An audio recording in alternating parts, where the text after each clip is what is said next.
যে এটা হলো আরেকটা জমি আছে এখানে, জমিটা হলো হাউজিং করার জন্য উপযোগী, ঠিক আছে। এটা হলো বিদ্যুৎ অফিস, এই বিদ্যুৎ অফিসের ঠিক বিপরীত পাশের এই জমিটাই, এখানে অলরেডি একটা হাউজিং আছে, ঠিক আছে। আমি দেখাইতেছি, এই যে এই এই যে মদিনা গ্রিন সিটি, ঠিক আছে।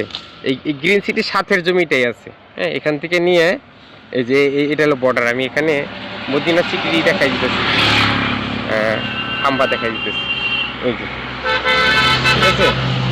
মদিনা সিটির খুঁটি, ঠিক আছে। মদিনা সিটি হলো এখান থেকে শুরু, ঠিক আছে।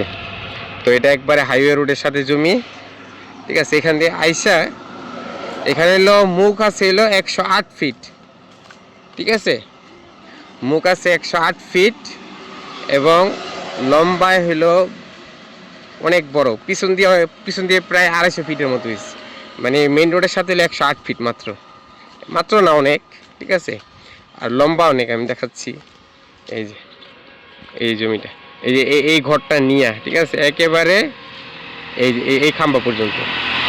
এখানে হলো 290%, একেবারে এই হাইওয়ে থেকে এই সামনে হলো এই সোজা এই 2 মিনিটের পথ এখান থেকে, আপনার ওই খারসুর বাস স্ট্যান্ড, ঠিক আছে। ওইখান থেকে এই যে এই পাওয়ার হাউসের সামনে আসলে ওই যে বিদ্যুৎ অফিস, এটা